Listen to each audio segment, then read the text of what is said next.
మరి వాళ్ళ ప్రతి విషయంలో మీరు చూస్తున్నారు ఎంత నిర్లక్ష్యం అనేటటువంటిది కనబడుతుంది. ఒక పక్క మిషన్ భగీరథను సంపూర్ణంగా మెయింటైన్ చేసేటటువంటి పరిస్థితి లేదు.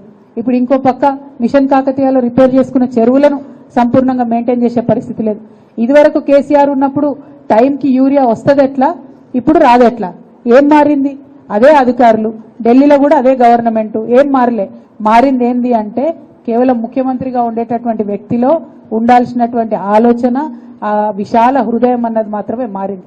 నేను కేసీఆర్ గారి బిడ్డగా వారిని చూసిన. వారు ఏం చేసేదంటే ఆఫ్ సీజన్ ఏదైతే ఉంటుందో, అంటే పంట పొలాలకు యూరియాకి ఎక్కువ డిమాండ్ లేని టైం ఏదైతే ఉంటుందో ఆ టైంలో కేంద్రంతో మాట్లాడి కొట్లాడి మనకు పీక్ సీజన్లో ఎంత యూరియా కావాలనో ముందే తీసుకొచ్చి నికరంగా ఇక్కడ నిల్వ చేసి పెట్టేవాళ్ళు. అందుకే ఎన్నడూ కూడా మనకు యూరియా కొరత రాలే. కానీ ఈ ప్రభుత్వానికి అటువంటి సోయి లేదు. ఎప్పుడు కూడా ఇంతవరకు ప్రాజెక్టుల మీద రివ్యూ చేయలేదు, వ్యవసాయం మీద రివ్యూ చేయలేదు, యూరియా మీద రివ్యూ చేయలేదు. మరి టైంకి రావాలంటే ఏడికెళ్ళి అందుతాయి, ఏడికెళ్ళి వస్తాయి, ఆకాశం మీదకి వెళ్ళి ఊడిపడాయి కదా. కేంద్రంతో మనం అనుసంధానం చేసుకొని చేయాల్సినటువంటి పనులు ఈ ముఖ్యమంత్రి గారు దూర ఆలోచనతోని చేస్తే, దార్శనికత్వం చేస్తే బాగుంటుందని ఇప్పటికన్నా మేము వారికి సూచన చేస్తా ఉన్నాం. దాంతోపాటు ఇవాళ మీరు చూసిండ్రు, ఇదే జిల్లాలో ముఖ్యమంత్రి గారి సొంత జిల్లాలో వారి సొంత ఊరికి కూతవేటు దూరంలో ఎస్ఎల్బీసీ టన్నల్లో యాక్సిడెంట్ అయింది. ఇదే ఎస్ఎల్బీసీ టన్నల్లో గత 10 ఏళ్లు కేసీఆర్ గారు ఉన్నప్పుడు 11.5 కిలోమీటర్లు కేసీఆర్ గారి హయాంలో తవ్వితే ఎటువంటి యాక్సిడెంట్ కాలే. కానీ ఇవాళ ఇక్కడ నిన్న యాక్సిడెంట్ స్థలానికి మా బీఆర్ఎస్ బృందం కూడా సందర్శనకు పోయింది. వాళ్ళందరూ కూడా చెప్తా ఉన్నారు ఏంటంటే అక్కడ పోతే వర్కర్లందరూ చెప్తున్నారట, నీళ్ళు వస్తున్నాయి సార్, మట్టి వస్తుంది సార్ అని చెప్తుంటే కూడా నిర్లక్ష్యపూరిత వైఖరితోని ఏం కాదు మీరు పనిచేయండి అని చెప్పి పంపించిర్రు.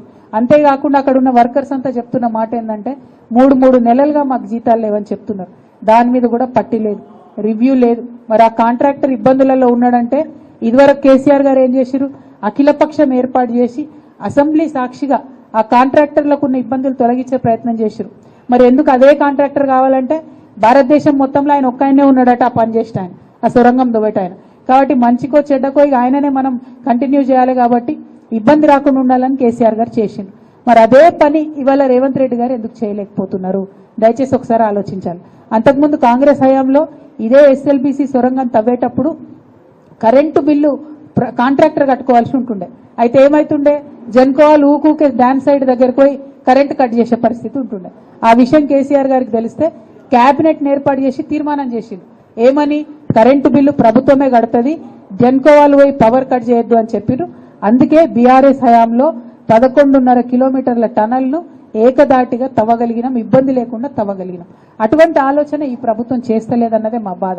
ఇవాళ ఇప్పుడు మనం ఇక్కడ ప్రెస్ కాన్ఫరెన్స్ మాట్లాడుతున్న సమయంలో అక్కడ ఒక్క మంత్రి కూడా లేదండి, ఒక్క మంత్రి కూడా లేరు. అందరు ఏడిపోయినారంటే కాంగ్రెస్ పార్టీ సమావేశం ఉందట, ఢిల్లీ నుంచి వాళ్ళ ఎవరో దూత వచ్చిరట, మీనాక్షి నటరాజన్ అని వాళ్ళ ఇన్ఛార్జ్ వచ్చింది. కాబట్టి ప్రతి ఒక్క వ్యక్తి కూడా ఇవాళ అక్కడ పోయింది. అంటే ఎస్ఎల్బీసీలో 8 మంది ప్రాణాలు సొరంగంలో కొట్టుమిట్టాడుతుంటే కాంగ్రెస్ నాయకులకు వాళ్ళ పార్టీ మీటింగ్ పడుతుంది తప్పితే ఇక్కడ పోతున్న ప్రాణాల మీద లెక్కలేదు. ఇప్పటిదాకా ముఖ్యమంత్రి గారు రాలేదని ప్రతిపక్షాలన్నీ గగ్గోలు పెడుతుంటే అది కూడా పెడచేవన పెట్టి నిన్న మొన్నటిదాకా ఉన్నటువంటి ఇరిగేషన్ శాఖ మంత్రి కూడా అక్కడ లేకుండా వెళ్ళిపోవడం అంటే ప్రాణాలంటే ఎంత లెక్కలేనితనము, ప్రాజెక్టులంటే ఎంత లెక్కలేనితనం ఈ ప్రభుత్వానికి అన్నది అర్థమవుతుందన్న విషయాన్ని పత్రికా ముఖంగా మీ అందరికీ తెలియజేస్తూ ఈ వైఖరిని బీఆర్ఎస్ పార్టీ నుంచి మేము చాలా తీవ్రంగా ఖండిస్తా ఉన్నాం.